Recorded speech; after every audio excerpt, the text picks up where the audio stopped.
Welcome to the Leg Kick. I'm your host, Michael Asiffo. Over here is my friends, my brethren. No one's gonna do the no? Okay, none. Mike, No? these are very sensitive times, okay? And the fact that you would insinuate some kind of violence and racial slurs, I'm shocked. I'm shocked, I'm hurt, I'm offended, I'm clutching my pearls. Continue with the intro. Wow, a white man offended, clutching pearls. Anyway, no racial humor. Okay, we're not doing race today. That's We did enough race. We did enough race last time. In our defense, we talk about race even before this happened. So That did happen. Anyway, we got Jeremy Asiffo. Hide your daughters because he will, see what all you white parents. I just said no race. Because What are you doing? I'm sorry, I couldn't resist. I could not resist. Jeremy Asiffo, white parents hide your daughters. Yeah, what will Jeremy do to your daughters, Michael? No, it's what the Trust daughters will do to Jeremy. It's Jeremy I trust. It's the daughters I don't. All right. Trust black men. Black men Wait, are no always- race. Okay, go Believe, on. hashtag believe black men. Oh no. All right, there goes our Hashtag not all men. Okay. Right over in the red shirt and the very scruffy beard. We got Dave.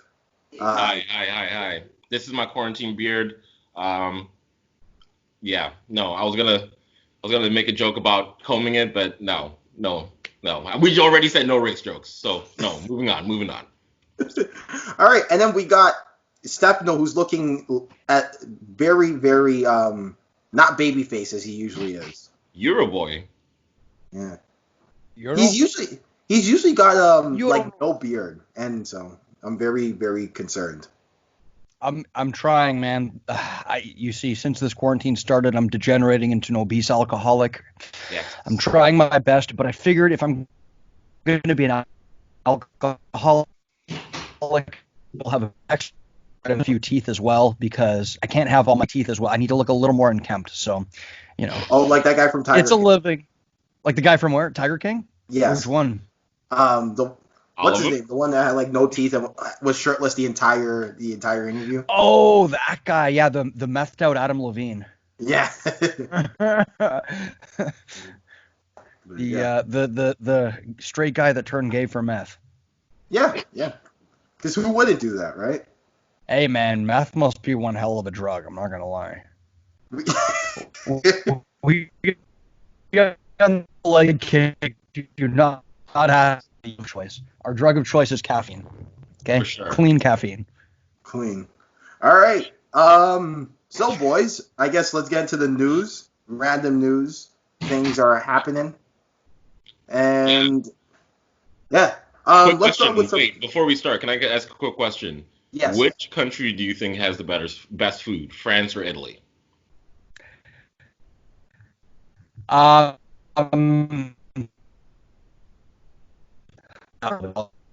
I haven't had much French food, to be honest with you. But I'll say once, Italian food is a lot more diverse than you think it is, right? Like, you can go from one town to another and have a completely different dish that's like not made outside of that one town. Sure. So if it's not just your typical pizzas and plain pastas. Like, chances are, if you like Italian food, you can find something that tickles your fancy. But I find them very similar. I'm a little partial to butter, so I kind of like French food. But man, pasta might be my most favorite food in the world. So if you like butter and very rich dishes like that, you'd like Northern Italian food. They're very in the north, they make their food a little bit more like that. Cool. Jeremy, These are Chinese. No. I don't know. I can't remember where I heard it, but I heard French food's actually overrated. To be honest, I don't know where I heard it from, but I don't know from personal experience. I haven't really had any French food except for like maybe a croissant. From Longos too. Oh. Are croissants even French?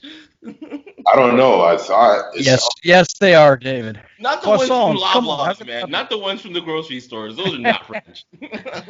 Yeah, that's like saying mac and cheese is authentic Italian pasta. That's like saying, yeah, KD, pretty much. By the way, there's one French guy in our audience who's like, these idiots, what do they know about French cooking? You stick it up right there. I'm on And they produce some great kickboxers. I'll say that. They do produce some great kickboxers. Yeah, absolutely. The connection's so bad. The connection's... Mike, I didn't hear what you... Mike dropped from the call.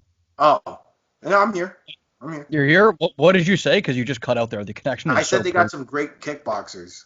The French? Oh, yeah. Hey, then again, Italians, we have the best kickboxer in the world, Giorgio Petrosian, so... Oh, yeah. Well, anyway, news. Okay. News. Sorry, guys. I just wanted to know. It was just on my Talk brain. about race. Can we talk about race a little bit? No. Which do you like think is the best race, guys? It's got to be Samoan. Samoan people, for sure, the best. Because after what happened last night where one person basically said, hey, no, I'm kidding. Hilarious. It was like, okay, guys, 5 minutes on the Koreans. Go. Like, no. Right? Do we want to talk about the Japanese? What about the Koreans? No, stop. Let me I will never, all races. I will never forgive the Japanese. Right. Okay. I love the Japanese. They're phenomenal people. Hey, guys, can I do the news? This is the one time I actually get to restore order in anything in life. Okay, go. Okay, go ahead, Mike. Go. All right. So in the random sports news, the NBA is back July 31st. They've agreed to a 22-team system, aka the Get Zion and Forget Damian Lillard complaining plan. That's what I said last week. Yeah, because Damian Lillard's a complainer and Zion Williamson makes money. So that's what happened. And they're going to start this system July 31st. If you'd like to know how it goes, well, figure that out. Go check out some articles. Go look at some other things. But I won't tell you because I'm trying to leave here in a very orderly manner. And I know how the recap's going to go. So I'm not going to talk about that any further. Wait, what? Really? Okay. No, because okay, fine. David, it's basketball. No, we don't. It doesn't really bear much mention. All right. Okay. All right. I can talk about how it's gonna work. You know, they're gonna play it. They're gonna have like kind of like an 8-game kind of season and then playoffs, right, between 22 teams. But are there gonna be fans? Because I heard, I don't know if it was Texas or Florida, but one of the athletic commissions said they're gonna be having live events with fans at 50% capacity, or that might have. You know what? I don't even know what geographic location that was in, but somewhere said they're going to do that. Hey, yeah, actually, that's true. A lot of places are actually considering letting fans back into the stadium. I still think which is such a terrible idea. Yeah, it's so early. I'm glad, and that's what I wanted to say was that the Premier League is coming back June 17th. I think that's in 10 days. And a lot of other European leagues, like soccer leagues, are coming back as well. I've been watching the German league. Oh my God. Brutal. Bundesliga. Awful. But shouts out Germans, but brutal. Anyway, I've been watching. What's your problem with the Bundesliga? Really boring, and the teams aren't good. But in my opinion, damn them though. Do you not like orderly, efficient German soccer? Man, and they like to I won't get into it. It's too deep of a conversation. But what I would say is that I'm glad to have sports back.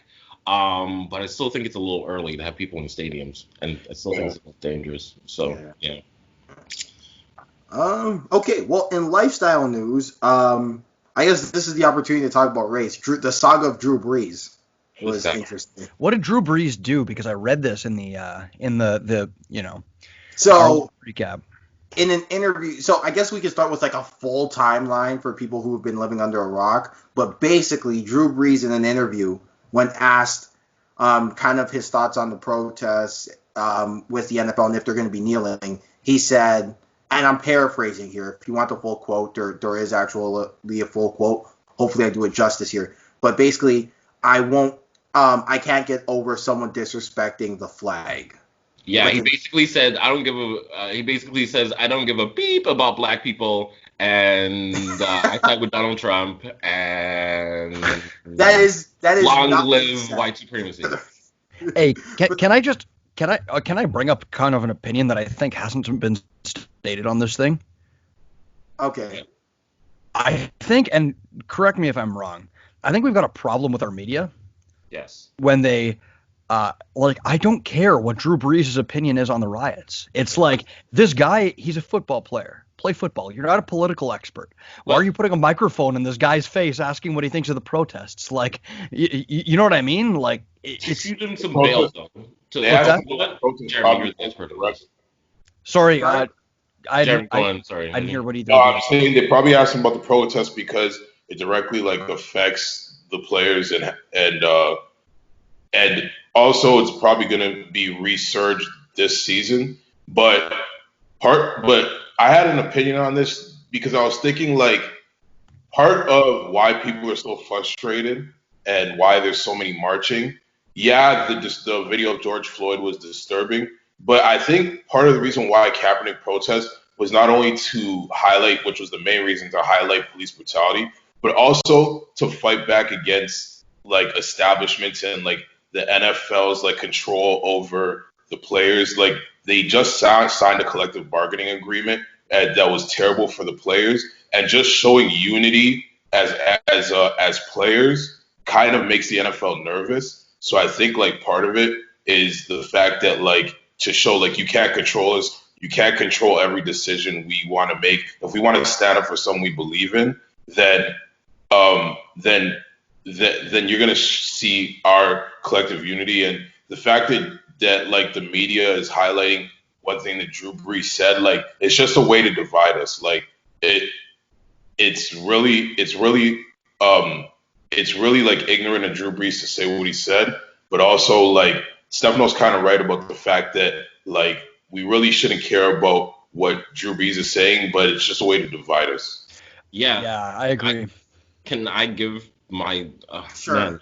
There's more to the timeline, but sure, go ahead and then there's more to the timeline. Yeah, but go ahead. I want you to get your voice out. I just think that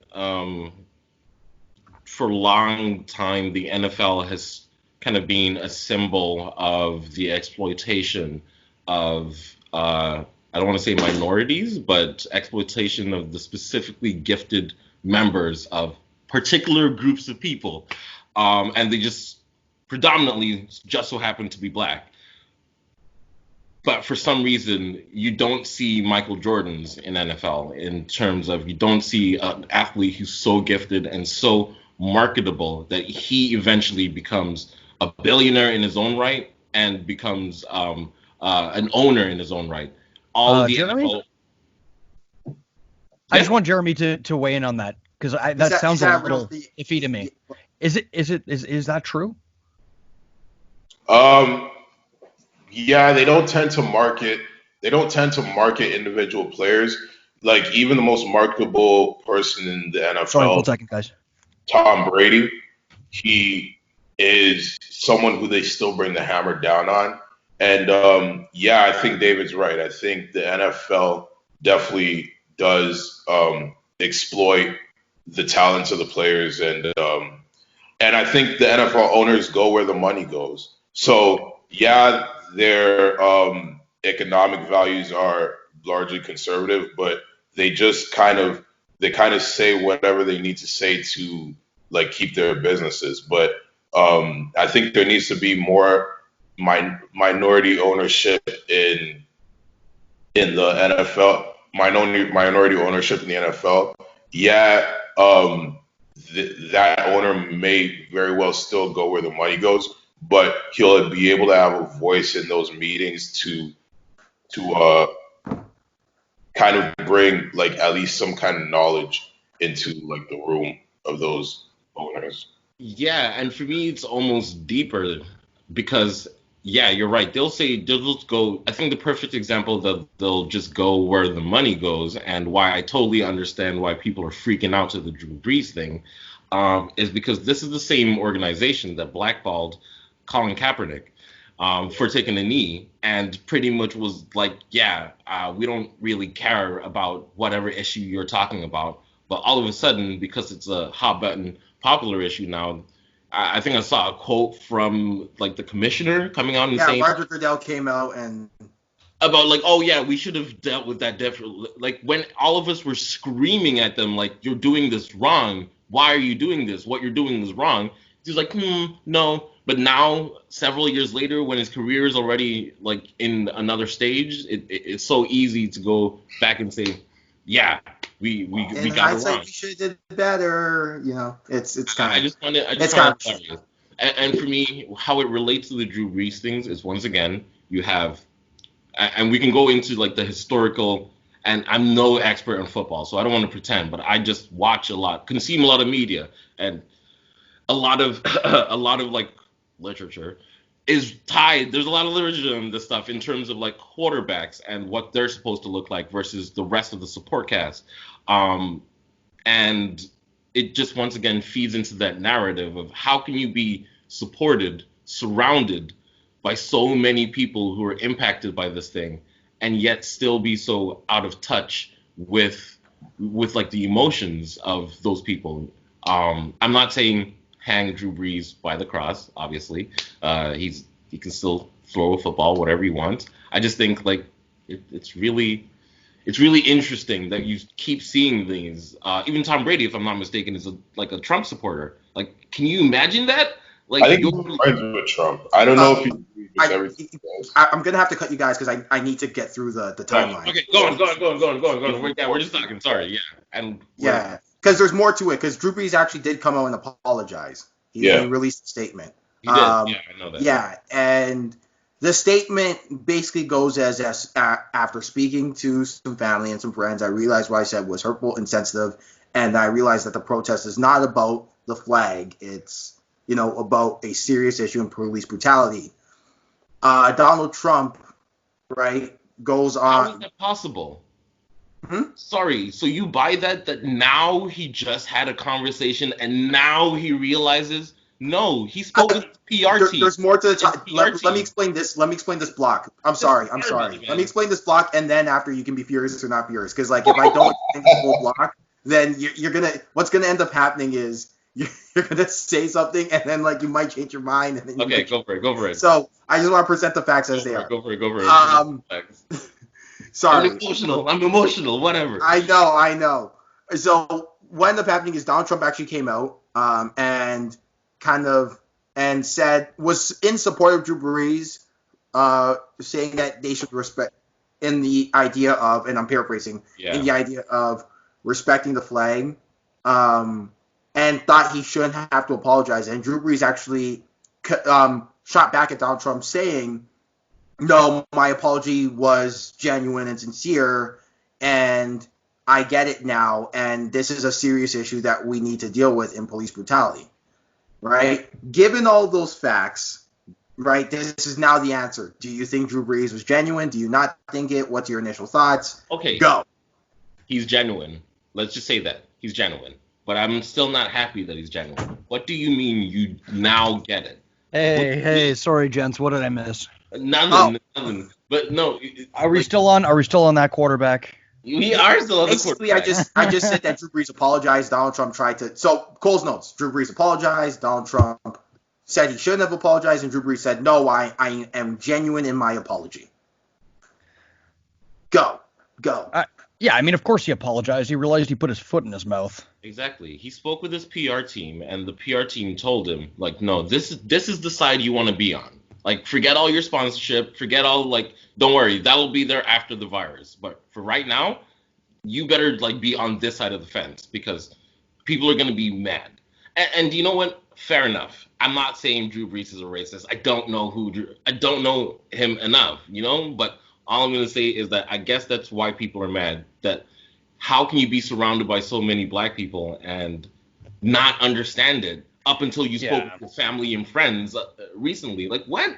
It doesn't even make sense. Genuine or not, Drew Brees has to be on this side because it goes a long way with his teammates. What he said in response to Donald Trump's tweet went a long way to smooth things over with his teammates because if he doesn't, he's not going to have a successful year. He's not going to gel well with his teammates. They're not going to respect him as a captain. They're not going to respect him as a leader. When the Saints compete on Sundays, the person who's motivating the team is Drew Brees. He leads their chant. He leads everything. So if that person if he's lost the room. Yeah, if he's lost the room, he's not going to be. Thank you. If he's lost the room, he's not going to be successful. Or not, he had to. I know. I'm not saying Drew Brees is in the clear or in the wrong, but what he did was smart to respond to Donald Trump, because that shows that he's giving the, I don't want to say illusion, but he's giving the impression. Giving the impression that I've learned from my ways. I will say this before we kind of move on, or if anyone wants final thoughts, is that when Derek Carr, there was a situation with Derek Carr, the Oakland Raiders quarterback, when he had a career year, and they kind of asked him about the kneeling, because he had a career year during the kneeling year, Colin Kaepernick. Jeremy, correct me if I'm wrong on this situation. And he basically went something along the lines, and I'm paraphrasing here, of, all lives matter, right? Now, here's what ended up happening to Derek Carr. He proceeded to have a career year in sacks allowed, right? Meaning he got sacked the most he's ever been in his career. Now, I'm not saying guys let him get hit, but what I am saying, though, is it does speak to this whole thing of you'd be very surprised how much team camaraderie matters in sports like football, especially when, it comes to race relations. So maybe Drew Brees is thinking, oh, crap, and, that could be another component to it for sure. Also, I think based on everything that's transpired, I think the NFL is damn near obligated to give Kaepernick a good job. Yeah, but it doesn't work. I agree. They chased him out of the league for expressing his views. The same side of the aisle that claims to be all about freedom of speech has, essentially blackballed someone for expressing their opinion peacefully. And now look where we are. So unfortunately, it's been 3 years. He's lost 3 years of his what's going to happen now for him? And that was just a little aside. That's all. Anyway, you guys want to talk about UFC? Sure. Hold on. Aren't we going to discuss the whole retirement thing first as a bit of news? You guys want to talk about the retirement before UFC, or you want to talk about the retirements after? Because I have a bit of a view on this. If you guys don't want to talk about it, I'm happy to skip over it. But let's spend more time on the retirement stuff, because we were all there for the UFC. Okay, fine. Yeah, we were all there for the companion show. So let's go with the. Sorry, go. Oh no, I was just going to say I definitely agree with you what you said earlier, that we should give the bantamweight division its just desserts, because that was they had a night. They had a night last night. But anyway, okay, fine. Let's focus on after UFC 250, because some news came down that probably the biggest star in MMA, Conor McGregor. Why am I saying probably? No, for sure, the biggest star in MMA, Conor McGregor, tweeted out that he's retiring. This from his Twitter page, and I quote, hold on, give me a second to get this quote. See, when you get your news from the phone, it's so much harder than having it on the computer, but whatever. But he said, and I quote, "Hey guys, I've decided to retire from fighting. Thank you all for the amazing memories. What a ride it has been." When asked about it, Dana White actually kind of referenced Jones and Masvidal in the sense that things are a little crazy. No one knows what's going on right now. This, that, and the third. And I'm paraphrasing, and he's basically saying if this is a profession where if guys don't want to fight, they don't have to fight, right? If they want to retire, classic Dana White response. Did you hear what McGregor said about that? It doesn't excite him anymore. Yeah. He said it doesn't excite him, but mind you, I'd like to say that for McGregor, this is par for the course. He's fake retired, more times than I can remember. Yeah. So it's interesting for me because it seems like all at once, if we're including Henry Cejudo, 4 or 5 of the UFC's biggest stars, John Jones, Cejudo, Masvidal, and McGregor, that's 4, have all kind of collectively, expressed, retired or asked for their release in the case of John Jones or Masvidal. So I think the UFC is panicking a bit. Now, I don't know if this is a part of some coordinated effort, and the more conspiratorial side of me wants me to think that it is. Even if it's just coincidence, though, the UFC has to be quaking in their boots. And at this point, I think the UFC has a history of obstinance and not realizing, the gift that they have in some of these fighters. And if at a time like this, where they have an opportunity to, I think, capture a lot of the sports market because there's nothing else on, if Masvidal wants X amount of money, throw it at him, right? You're building an island, for God's sakes. Pay your damn stars, make a nice card, like Dana White said he did not buy an island. He said that. I'm just saying, I'm presenting facts. Go ahead. Okay. I know, but he did the classic Dana White pivot where he said, I did not buy an island. And I said this a million times, and then instead of explaining what he actually did, he just said, I didn't buy an island. So blah, blah, blah, and just kind of pivoted to the next thing. I don't trust a thing that comes out of that man's mouth. Man, I don't trust a thing that comes out of I'm just presenting facts. Well, facts don't care about your feelings, okay? Hilarious. Whoa, I don't even know where to begin with this one because I think there's so many levels to it. If you think about it, we're in the middle of a pandemic. What is the only sport that was first and was willing to pay for everybody's COVID-19 testing, even when it was still there were still health workers who didn't have access to PPE, yet for some reason the UFC fighters has a bunch of UFC has a bunch of COVID-19 testing. So they must have thrown a ridiculous bag. They must have thrown so much money at that. And Dana White even said it, most sports aren't coming back not because of the health risk, but because of the financial implications. It's expensive to run an isolated sporting event. Put that in 1 second. Put that in into one basket or whatever. Then you also got the Disney deal, which is still pretty new, or the ESPN deal, or whatever you want to call it. It's still happening. The Mickey Mouse deal. They're still making money. And they definitely got some money up front. So they have money in the bank. They're still making money.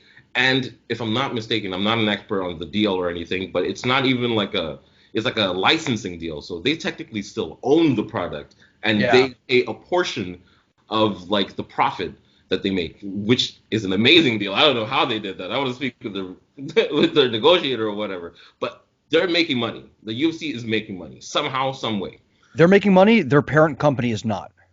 The parent company is not. But the parent company, a lot of times, a lot of parent companies exist really just to function the main subsidiary. You know what I mean? It's so that you can run your organization without taking on the risk. I agree. Just to quickly interject, the UFC, I think, is one of the only of their financial properties that is lucrative right now. Exactly. Yeah, all their other, it's not just the parent company, but all their other financial properties aren't making money at the moment. Exactly. So, and if I'm not mistaken, it's WME, Dana White owns a part of it. If I'm not mistaken, it's a consortium of I don't know about that. I can't confirm or deny. I can't confirm or deny. Okay, fake news. But my point is, the UFC is making a bunch of money. I can see as a fighter, you're seeing how many people are watching. You're seeing this sport being on ESPN. You're seeing the company has enough money to, as you said, buy, rent, even if it's just rent an island, and pay for for testing kits, and pay for people to stay in locations. And they're bring your family, don't matter. They have enough, and pay for flights in and out. How much money is that? Yeah, and then you see John Jones sees a contract that doesn't make sense to him, and then all of a sudden he's like, wait a second. So you're buying all of this stuff, and I can't get a bag? It really does. I'm sorry, I'm on Conor McGregor's side. I can't believe I'm saying that, but pay the me as well. Conor McGregor, John Jones, all of them. These are proven stars who have taking fights essentially whenever they're asked. With in the instance of Masvidal, Jones, McGregor, all of them haven't turned down Jones that one time, but once you get into that position of being a champion, But you have the right him, you have the though, right to do that. They asked him Chael Sonnen on like 2 days notice. Yeah, you have the right to do that as a champion, even though John Jones we saw what happened between him and Chael Sonnen. It was more of I guess like an ideological move than a practical strategic one, more of like no, you can't just switch an opponent on 2 days notice and expect that everything's going to be copacetic. Who by the way is a training partner of the last opponent, Yeah. that he scheduled for me. It's insane. But no, I agree. And I think my hope is that in this moment, we can bring about just a little bit of greater solidarity between the fighters where we have some kind of collective bargaining agreement, maybe, where the UFC using those words.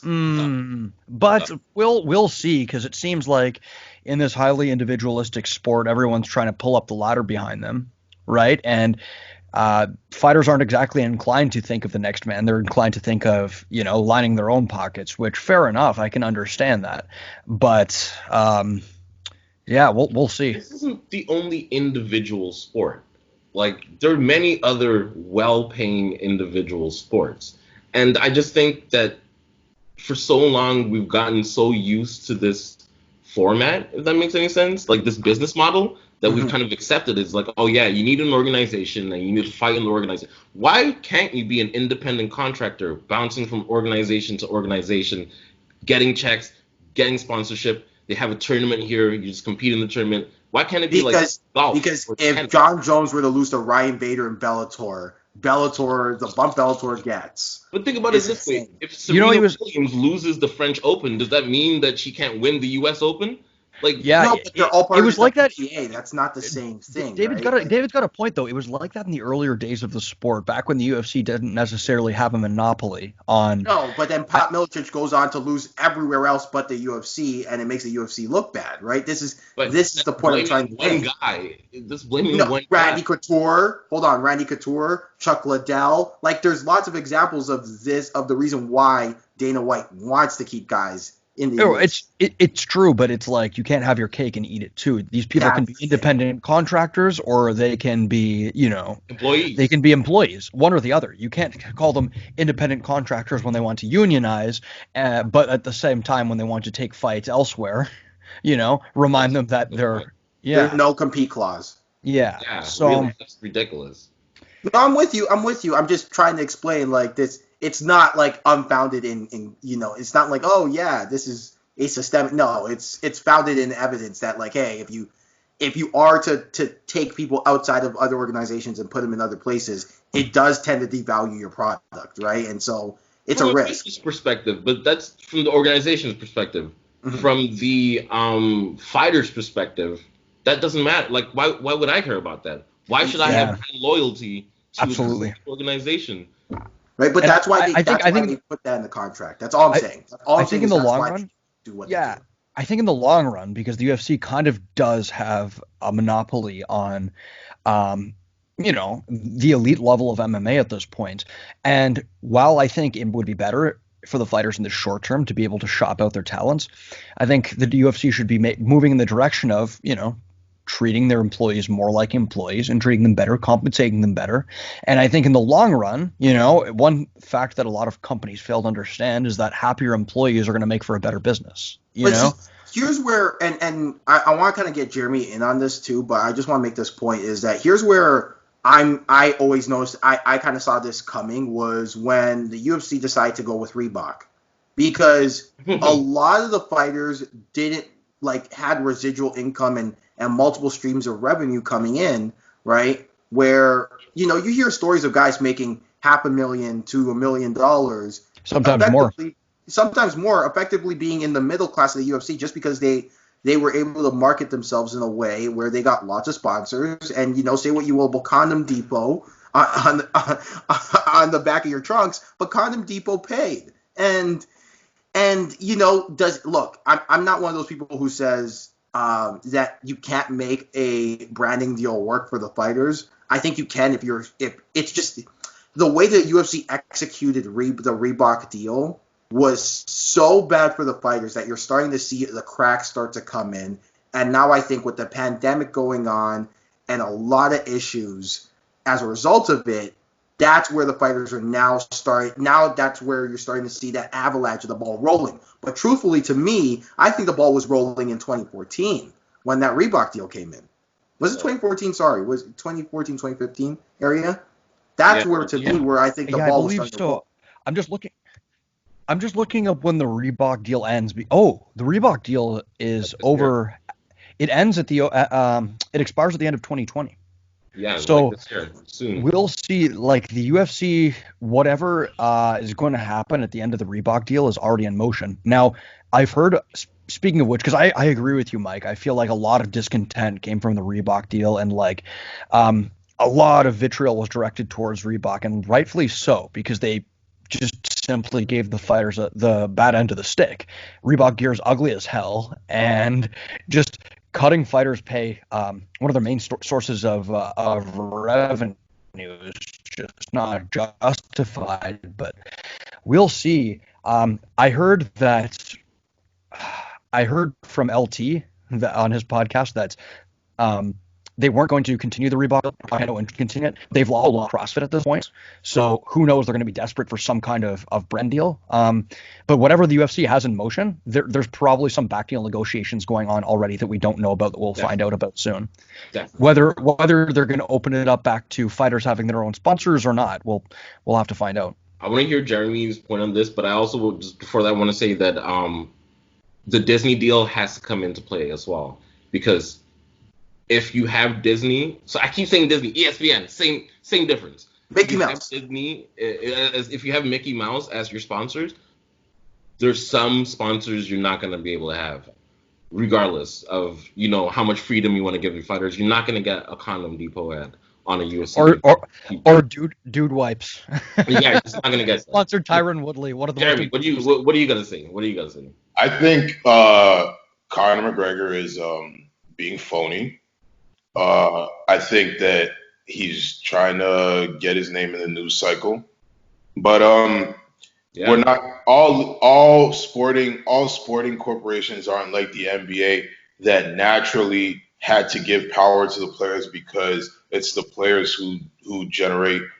Well, it is for other corporations too, but it's different because the NBA had Michael Jordan and he made their entire league a global brand, while these other corporations kind of are naturally grandfathered into like the American culture, the American way of life. So they're allowed to like exploit their players or fighters. So like it's just like what's going on in the NFL. Like I'm kind of conspiratorial to in the fact that the kneeling was a way to put power into the hands of the players.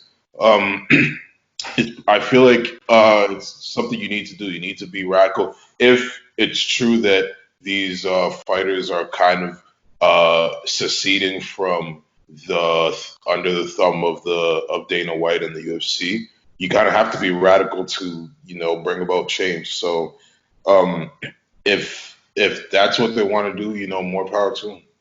I got two things to say following up, man, because two things that feed into my conspiracy theory of why this could be a money play. Number one, if you remember Conor McGregor's last interview for the UFC, they asked him, what are your goals? Now that you've made so much money, what are your goals? He literally says, I want to be the first billionaire MMA fighter. He literally says that. He's like, I'm almost there, but I got a long way to go. Because he saw how much money he made from the Floyd fight, and he's like, "Oh, fighters can make this much money." Exactly. So that's number one. Number two, this week they also announced Cristiano Ronaldo is the first billionaire soccer player. So if you combine that with Messi, who's going to follow him like in 2 seconds, Michael Jordan, what's it called, LeBron James. Maybe not Michael Jordan, LeBron James, because they're kind of different. We're biased because, I don't know, we're just biased. But are you trying to tell me that Conor McGregor isn't as famous as Ronaldo?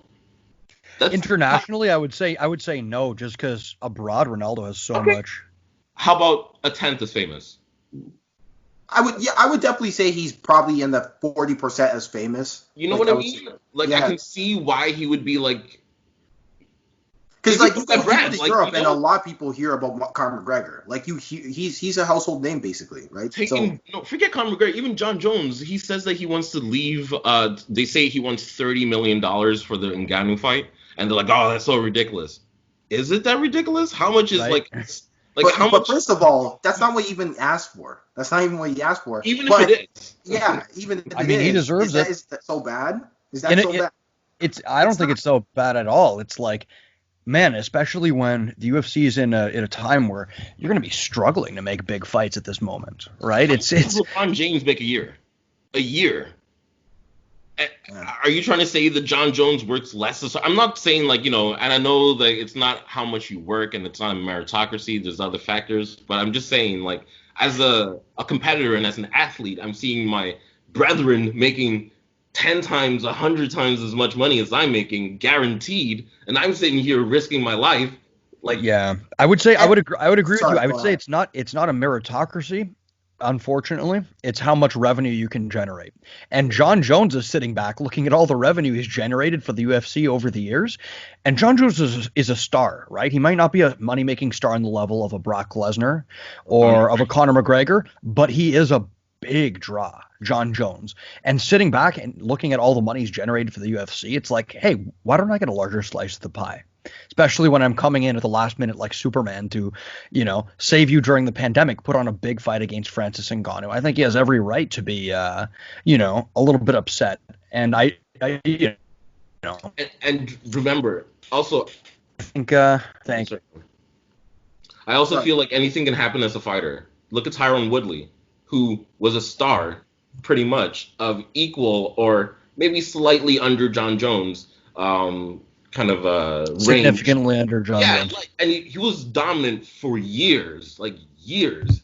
But Now now, he's chopped liver after 2 straight losses, right? exactly. He never Imagine gets. if he made $20 million. Like, you know what I mean? Like, To be honest though, Tyron, I don't think was ever that big of a draw. I think part of that is owing to his style.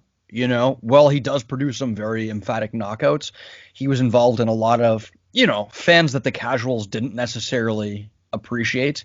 Your Damian Maya fight, your second Wonder Boy fight. But So in fairness to him, though, Damian Maia is one of those fighters where he's if Damian Maia has his way, fights are like watching paint dry with him. It's yeah, hey, I'm not saying that I don't think that his performances were necessary or like I'm of the opinion you fight however you have to fight in order to win, right? I don't fault him for it all. I'm just saying how the casuals perceived it, right? I think what he was able to do on his streak was incredible, even if it wasn't the most fan-friendly style at times. yeah, man, we just need to pay the fighters, man, and we need to switch our brains from agreeing with everything that the corporations and the authorities tell us, and support the little guys. That's right. just how I feel. Yeah, I want to point this out too, and this is the whole thing is that to me, I'm very disappointed in just kind of the way, like Dana is very hard headed when it comes to kind of not just money, but like amenities for these guys. Like, you hear kind of some of the things where the fighters have to pay for their own training camp, right? For example, and that's the way it's always been. But should it be that way? Should the UFC not help out with that? Like, Good should they not point. give out That's a a great point. stipend?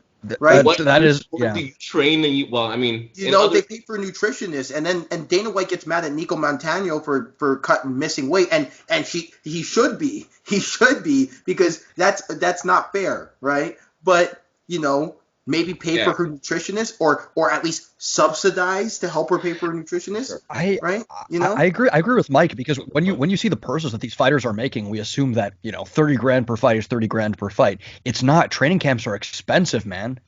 They are like and taxed. yeah. Again. Can you imagine? Can you imagine a business that said, "Hey, here's your paycheck, but all the expenses that you've incurred doing work for us, we're going to take that out of your paycheck." Yeah, right? you only get 50%. Like, You only get 50% if you actually if you don't really complete the job. We'll only give you 50% if we don't like how you're doing. Oh yeah, and then we'll leave it in the face of 3 guys. You don't know who the guys are. You don't know whether they have mixed martial arts experience. They're just 3 guys who are just judging whether you get your full paycheck. Like, it's crazy. so Yeah, right. yeah. And so to me, I think like we talk a lot about the money too, but like I think the other things matter, right? Like, all I'm saying is when you talk about the NBA, right? They're making so much more money that they can kind of pay for training and stuff. But I think things like let fighters have. Here's a crazy idea: 3 sponsorships, 3 approved sponsorships on like their next brand deal. 3 approved sponsorships. Radical idea. Like, that's a pretty reasonable idea. That's so reasonable. You have one, like, look, let me. One in your shorts. I'm going to bring out my MMA shorts. So, okay, but we got to keep this No, brief. let me keep it short. Move on to, right? So these are my MMA shorts for the YouTube audience, right? These are my MMA shorts, the Akatsuki, right? Why not have an MMA approved sponsorship here, and on the back? 3 sponsorships. Let fighters make some money there, right? That's it. Why not have a subsidize of we will pay?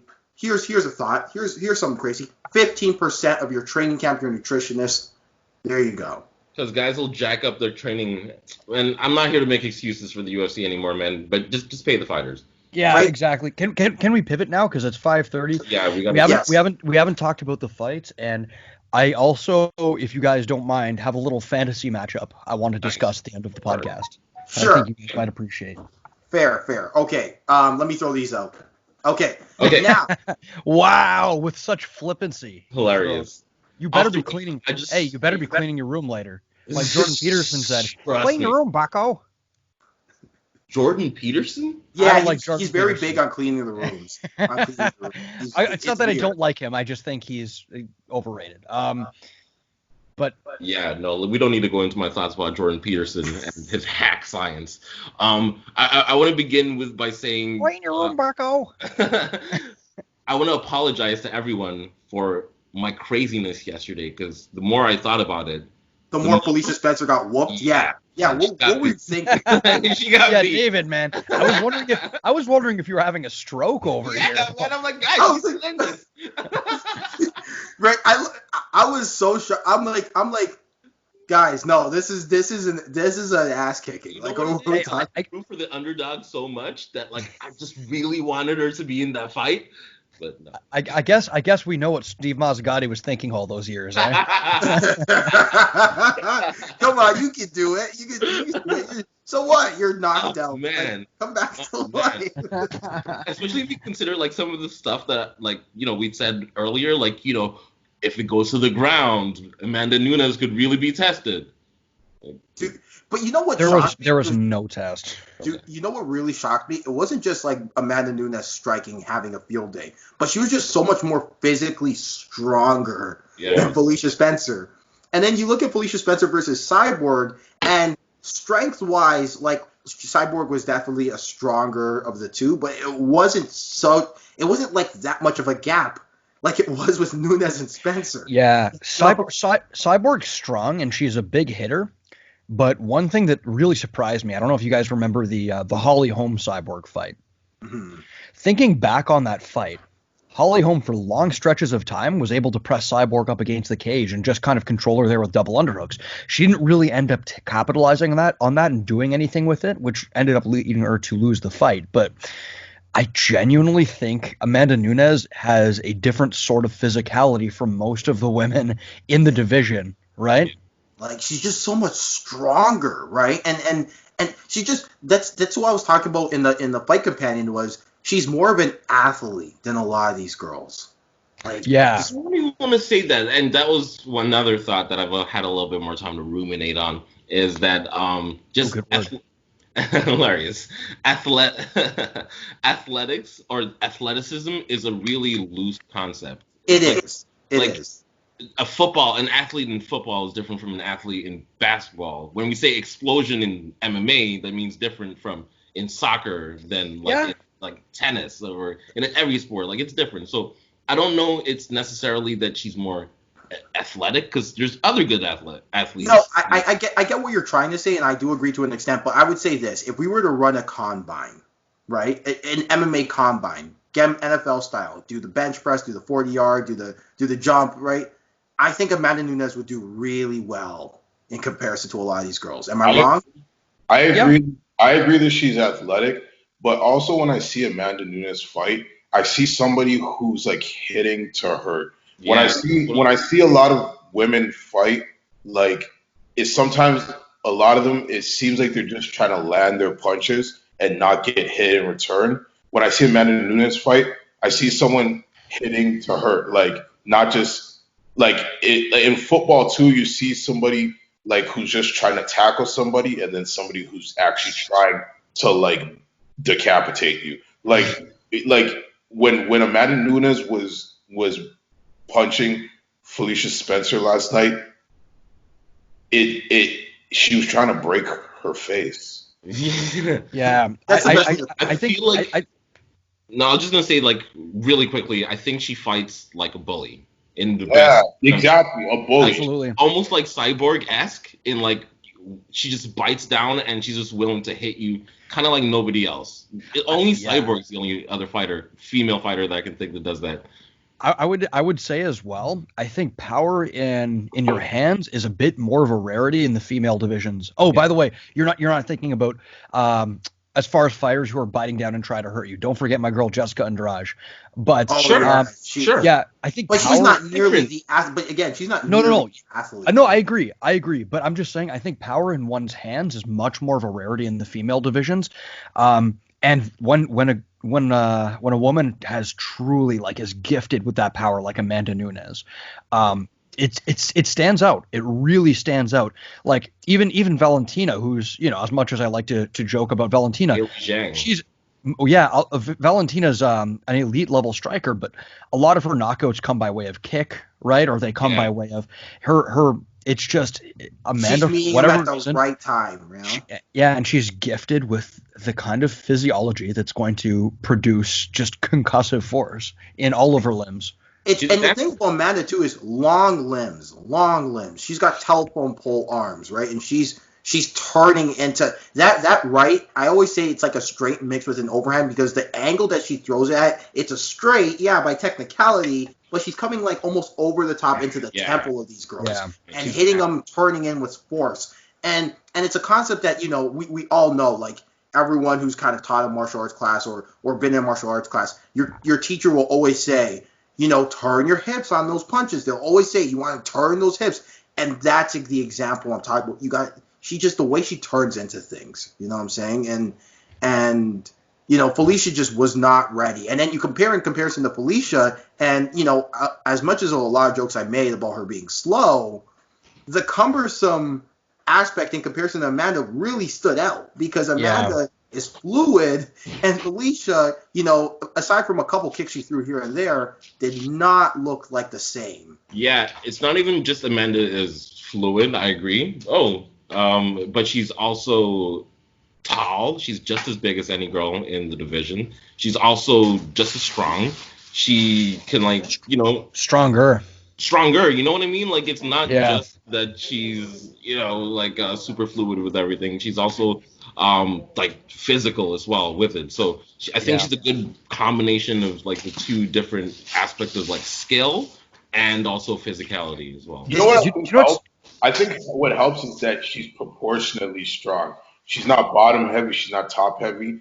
Every part of her physique looks like she can generate power from any position. Like, it's a rarity. It's a rarity. Yeah. Do you know what's something else I find fascinating about Amanda Nunes while we're waxing lyrical about her? I think one thing that I appreciate about her, and don't take this as an insult, it's a compliment. She's a fighter that has a small set of tools that she utilizes in the octagon, and utilizes them very, very scientifically and very well, right? She's got her thunderous low kick. She's got that 1-2 with that sometimes she'll throw as an overhand, and sometimes, like Mike said, it kind of sneaks over the top as well. And last night she kind of added that rear uppercut into a left hook. Like, she doesn't have that many tools that she throws, but she mixes those few tools up so well.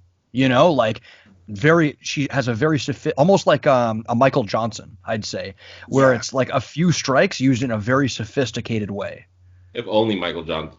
No, I don't want to throw shade at fighters. Shout out Michael Johnson, man. But yeah, Michael Johnson could do with asking Amanda Nunes how to stay as consistent with his 1-2s. Because, yeah, you're right with his length, and I feel like he throws more looping punches.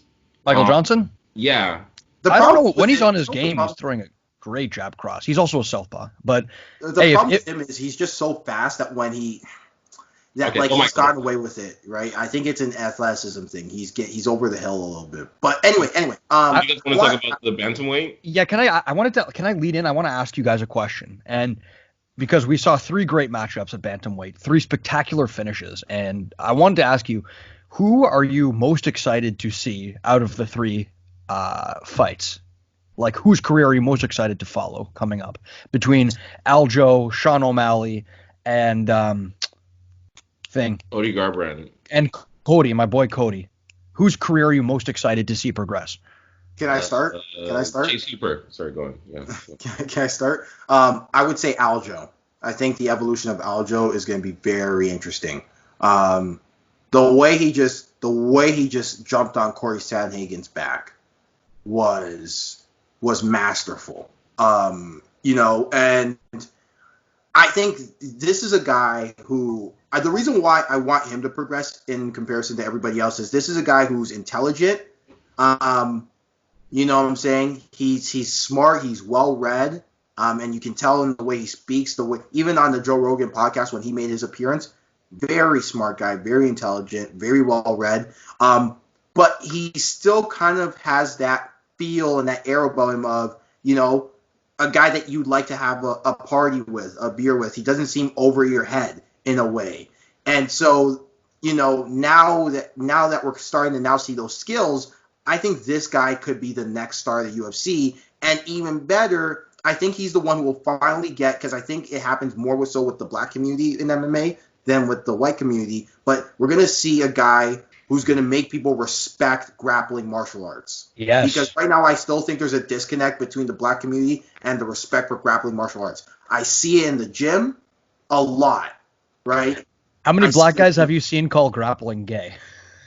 It's not uncommon, is it? Right? And so this is and that's right. A lot of guys just so I think this is going to be the guy who's finally going to get that stigma out of their heads, and you're going to see a lot more black guys go to those BJJ gyms, get those black belts and dominate the UFC, right? So I think Aljo, if he can wow, black domination from Mike. Right? We got our Malcolm X over here. Really? No, I'm saying in a figurative sense, right? Right. So I think Aljo, the evolution of him, if he can put it together, like I'm not saying it's 100%, but if he can put it together, go on a bit of a win streak here, maybe have a long-ish title run, he could be the next star. He can really be the next guy. I agree. I'd like to add on to that. So my pick is Aljo as well, for the reason that Cody Garbrandt, while very talented, I think we've seen a lot of his ceiling, and I think he's going to struggle with a lot of the higher end of the division, especially against harder hitters. Like I struggle to see him beating a Peter Yan. I think it's possible.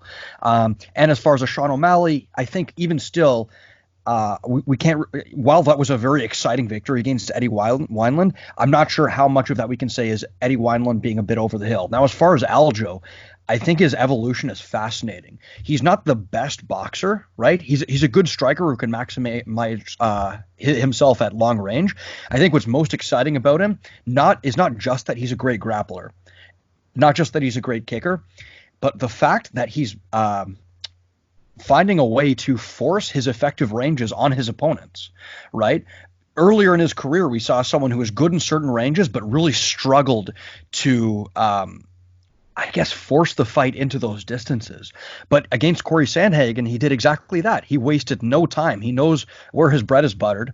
And Corey Sandhagen, who showed, through his fairly extensive UFC career, that he's no slouch as a grappler, and he just had nothing for Aljo in this regard. Aljo was just on him like a pit bull, and I think it's an interesting stylistic test. I favor him forcing grappling range against, let's say, a Peter Yan, more so than I would Cody Garbrandt's chances striking with him.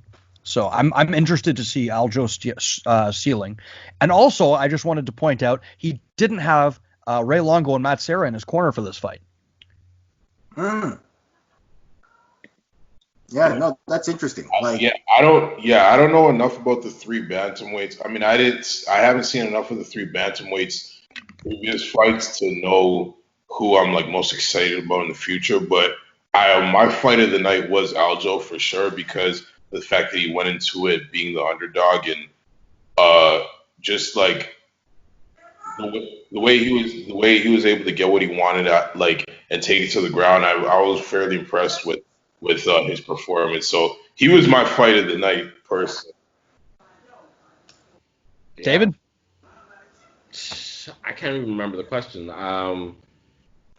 Like which fighter did I? Oh, which of the three? Which of the three of the big bantamweight winners this weekend are you most excited to see going forward? Like, whose career?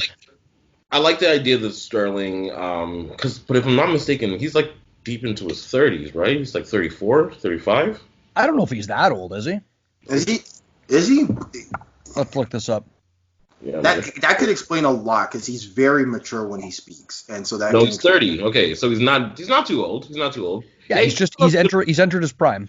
He could still have a good run, but I feel like he's been here for a while. You know what I mean? So yeah, I don't know. We'll see. I guess it could be interesting to see him progress. I'm gonna be honest and say O'Malley is the one that I'm actually excited about. O'Malley. I think he represents that new breed of fighters that I keep going on about. Those who just like watched it on a video game and were like, I want to be an MMA fighter, and like have been practicing MMA as opposed to like transitioning from another sport. But yeah, I don't know. And I also had one last thing. Do you really think that black people don't like grappling? I see it all the time. But what about wrestling? What about wrestling, though? No, it's crazy. Even wrestling, like it's crazy. Yeah, it's crazy. Yeah, it's not.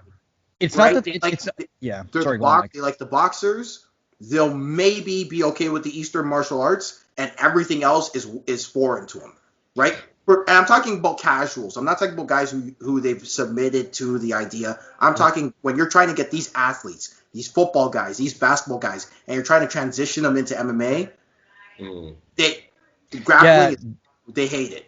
It's not that all black guys, because I have shout out to Ian Fremantle, who gave me my blue belt back in the day.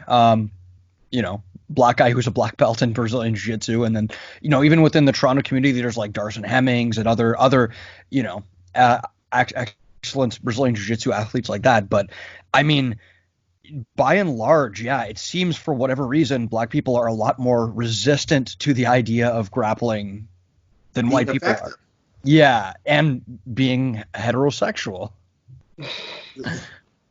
Tell me that's not a component of it. I don't know, man. I don't know if that's Wait, hold on. Did you just say black people are resistant to the idea of heterosexual? No, to the idea that grappling is heterosexual. Oh, grappling.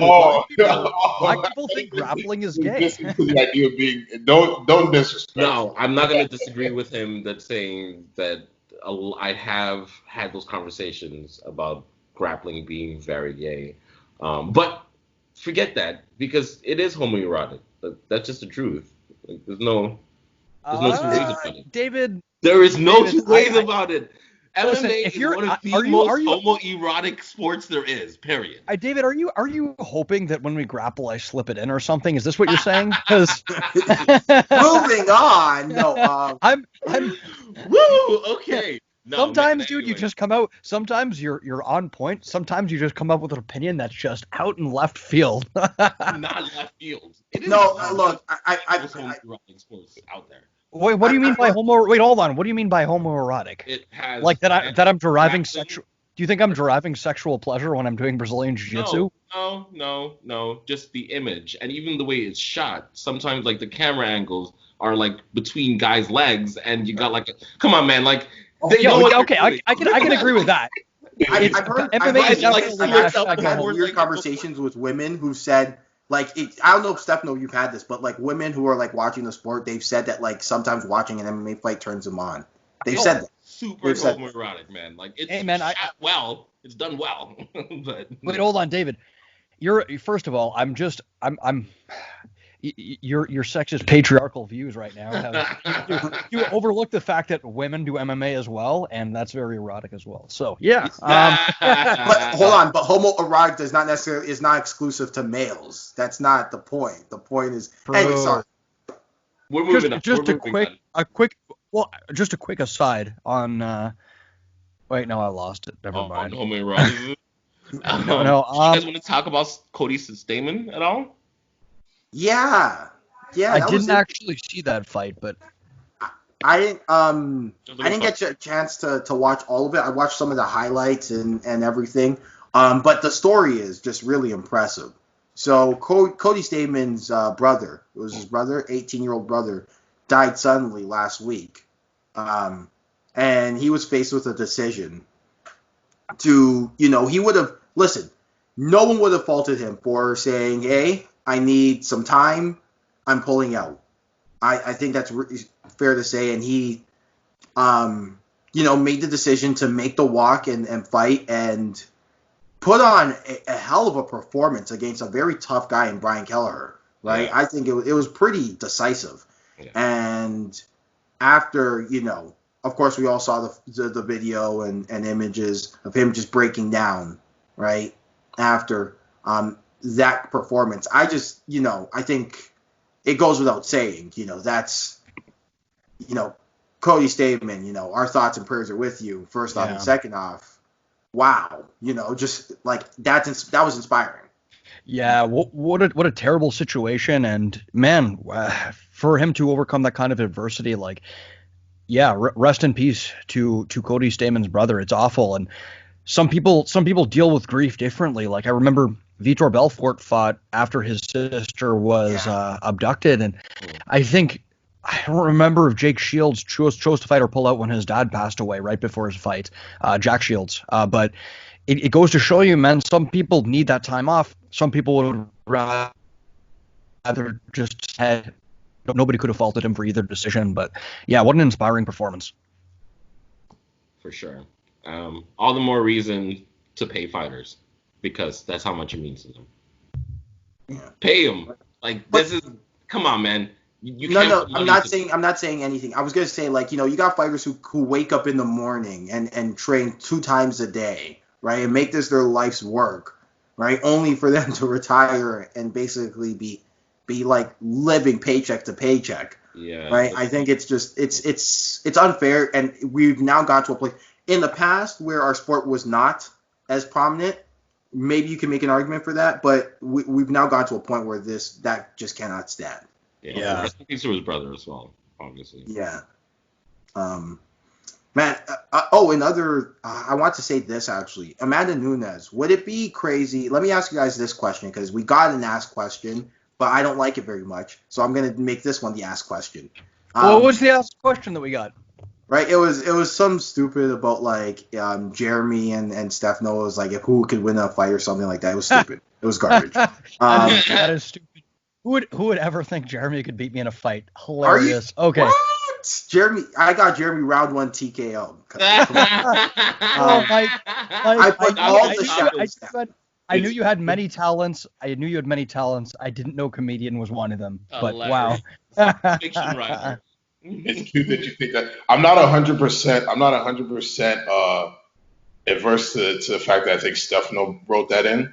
But no, I didn't. I swear on my life I didn't write. Oh, it's okay, but just know one thing about me: I fight to kill. I'm not an That's such a casual thing to say. Like, Jeremy, fighter. I fight to kill. Very good. I don't, right? And I don't. I fight to kill. Have you ever seen? And I don't fight to kill. Have you ever seen Once Upon a Time in Hollywood? Oh yeah, great movie. What were you the pit bull? Were you the pit bull at the end? Was that you? What? I thought I recognized you. You were the pit bull at the end. Yeah, What? okay. You were the pit bull at the end. I thought I recognized you. No. But what I'm gonna do is I'm a Brad Pitt you, and I'm gonna decorate my living room. I'm gonna repaint the walls like how he did with that girl's blood. Oh no.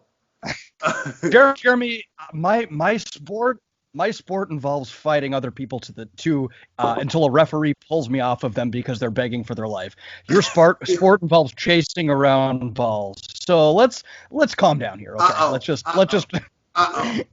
you chase around balls. This is why I fight. This is why this question is so dumb. My Like, eyes Oh, are okay. literally watering. It's cute that you think that. It's The cute. only thing more perfect that would make this moment more perfect is Hey man,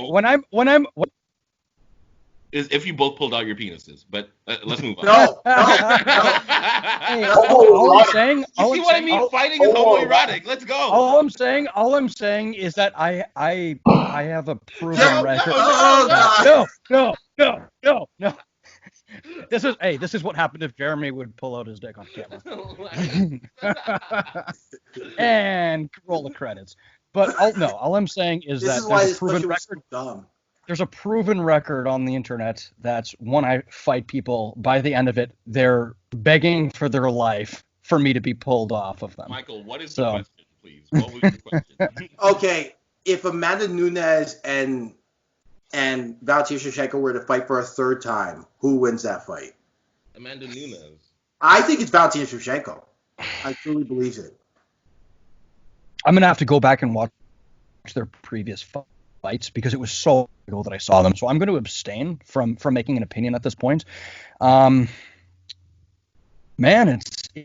it's tough. It seems like they're neck and neck. I really don't believe that this is one of those cases where Amanda Nunes necessarily has her number. I think they both pose certain threats and challenges to one another, and I think Valentina can definitely nullify the grappling advantage, and she can certainly turn it into a lower volume fight. But it's difficult, man. It's hard to say. I wouldn't put money either way, to be honest with you, until I rewatched both of those fights. I'm just saying that second fight, I truly believe Valentina Shevchenko won that fight. So you're telling me that she can't do that again? Like, you know? Yeah. Come on. Fair enough. You know? Valentina's great, man.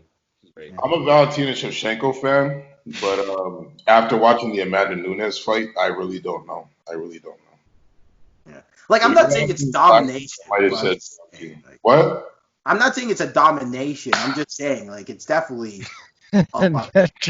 Jeremy, you get a bug in your room or something? Man, you've been trying to get that bug for time now. Yeah.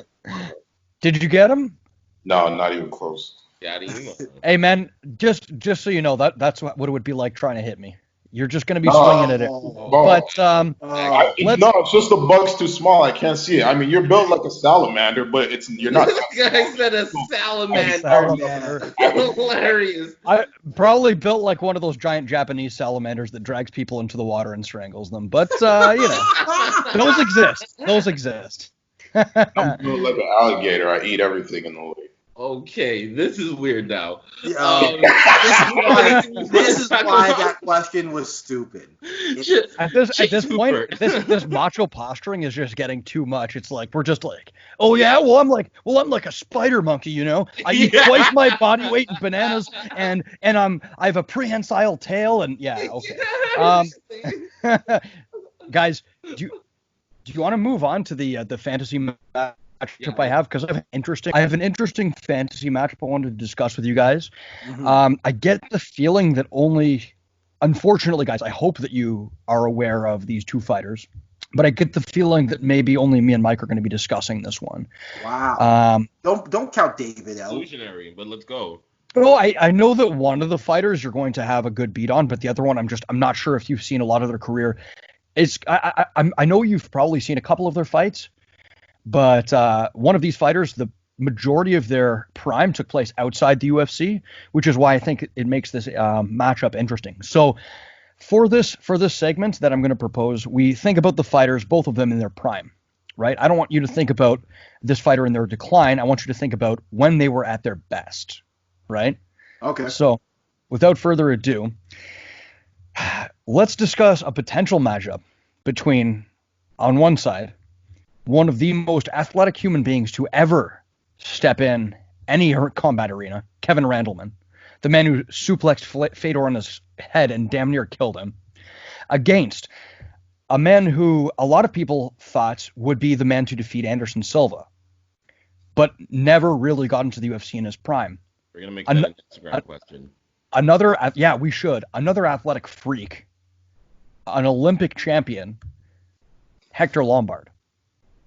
What? What? No. Hector Lombard versus Kevin Randleman. I turn this over to you guys. Kevin, look, I think honestly though that Kevin Randleman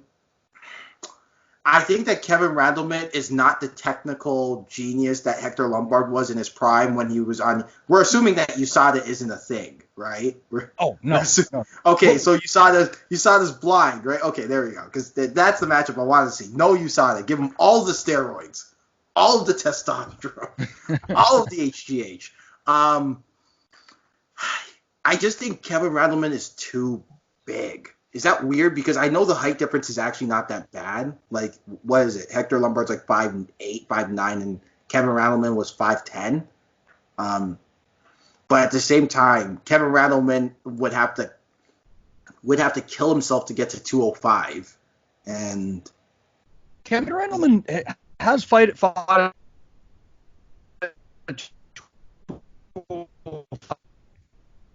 Sorry, you cut out. It's interesting because Sorry, Stefano, you cut out. Like, yeah. Oh, sorry, yeah. My initial impression was yours. Like Am I cutting out again? No, you guys hear me? Can you guys hear me? Oh, yeah. I thought the physicality of Randleman might be too much, especially in the clinch where Lombard does a lot of his work with his phenomenal judo skills. But then I remembered Kevin Randleman lost to the likes of Kazushi Sakuraba. He had his stumbles against smaller opponents, right? Kazushi Sakuraba, phenomenal grappler, but not the physical specimen of Hector Lombard.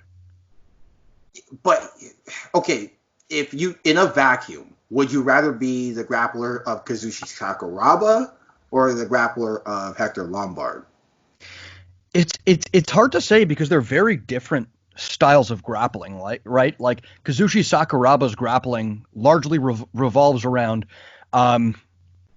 quirky tricks where he can take advantage of positions that aren't supposed to be advantageous and kind of dominate them. You know what I mean? You get my back. Okay, I'm assuming because you're more physical, you're going to get into this position of the back. Now I have the Kimura trap to work from. Whereas Hector Lombard, man, very good with his trips, very physically strong, great from top position, great ground and pounder as well. In his later career, started to become a little bit of a lower volume fighter. USADA! Yeah, exactly. USADA! He could crack too, though, Lombard?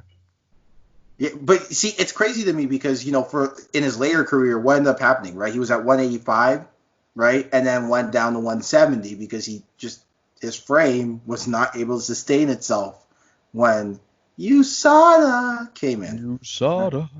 Right, so, yeah. Look, I just think that if USADA isn't a thing,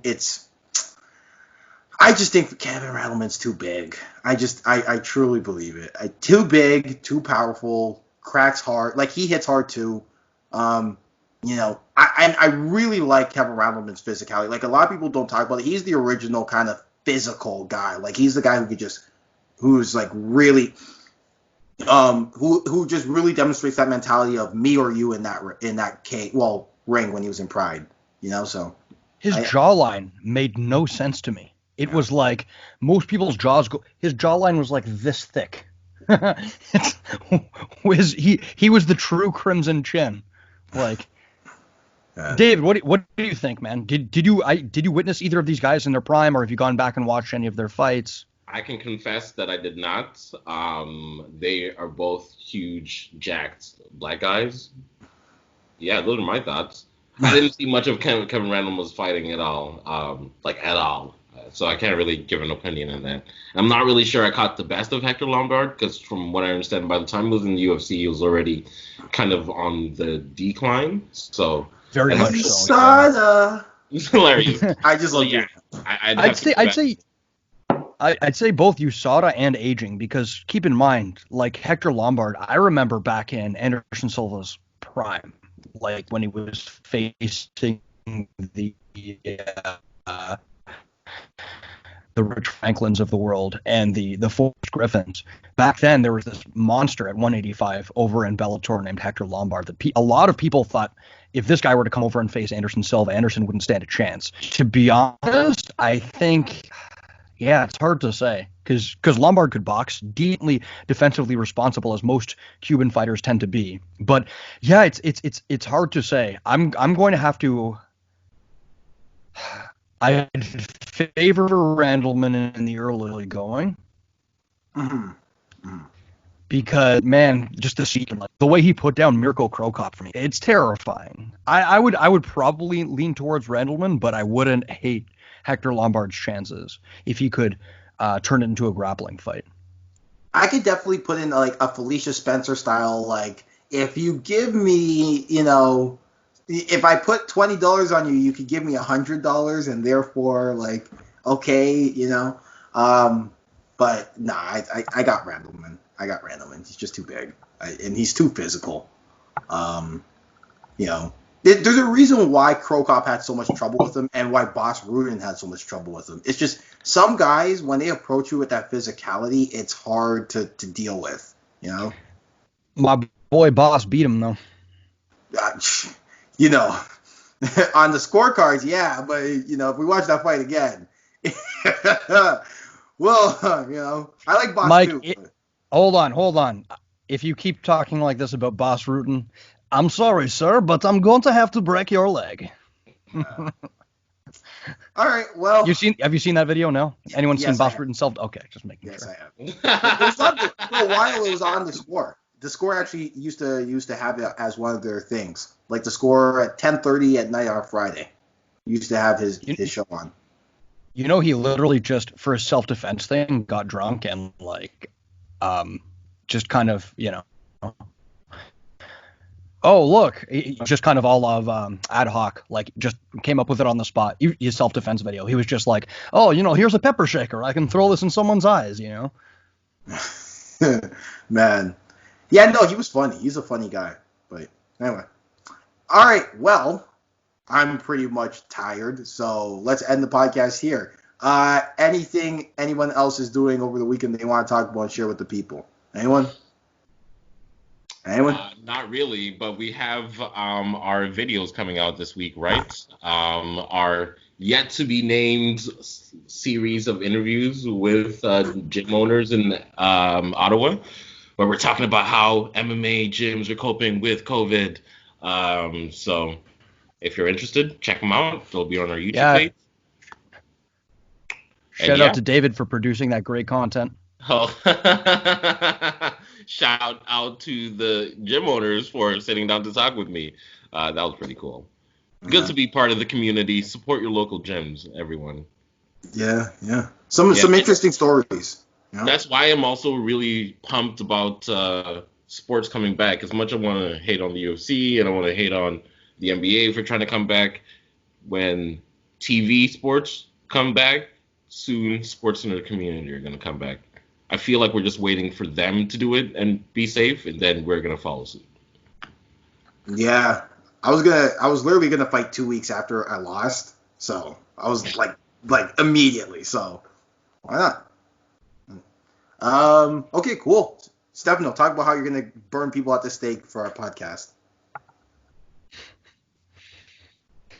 Guys, here's the Leg Kick Podcast. We want to give you great content every week. We really do.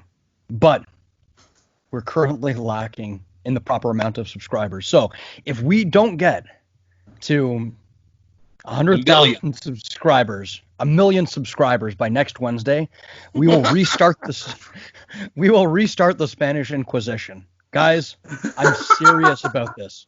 A lot of you are heathens out there. We know a lot of you have been conducting witchcraft. Very naughty. And I've been working on such things. No, I was just gonna say I've been working on my medieval torture routines. So I'm guessing you've been working on a lot of black magic as well. Yes. Then again, every magic you do is black magic. Wow. Okay. Wait, what? I like it. That wasn't offensive. I liked it. So, guys, please All subscribe. Shut up, Michael. Shut up. Subscribe, like, watch our podcasts. Go back. We've got a whole catalog of entertaining podcasts to entertain you. Tell your friends about it. If you like the leg kick, you can really help out by talking about it. Today we didn't have many Ask Fan questions, but we're going to, if you want to hear your questions asked on the podcast, we are going to be putting out weekly posts on Instagram, which you can respond to, and we'll answer them live on air. And like I said, guys, nobody expects the Spanish Inquisition, but we're giving you a warning. So, yes. And that's all I've got to say. All right. We will be promoting Jeremy versus Stefano, Rumble in the Jungle. No commission would sanction that much of a mismatch. I got Jeremy.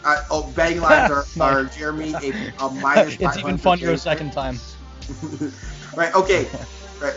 But yeah, seriously, in all seriousness, guys, please subscribe to Leg Kick, and it really thank a lot of people who watch that Fight Companion and are following us on Instagram and subscribing on YouTube. And until next time, remember that even though the world is burning, you still have three things. You have life, you have liberty, and this podcast. Oh, and also family. So I guess that's four things. So yeah, later. Ciao.